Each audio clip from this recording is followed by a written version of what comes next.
నమస్కారం ఘంటారావానికి స్వాగతం. ముందుగా ప్రధానాంశాలు.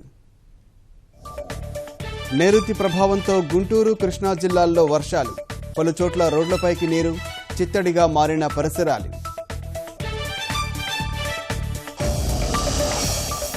తిరుమలలో చిరుతల సంచారంపై అధికారుల దృష్టి, అడవుల సమీప ప్రాంతాల్లో గేట్లు మూసివేత.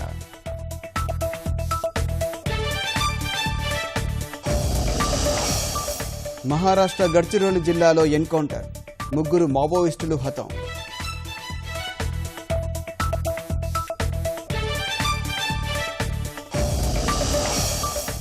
రాష్ట్రమంతటా హుషారుగా వనభారతి, జనహారతి, జోరుగా మొక్కలు నాటుతున్న చిన్న పెద్ద.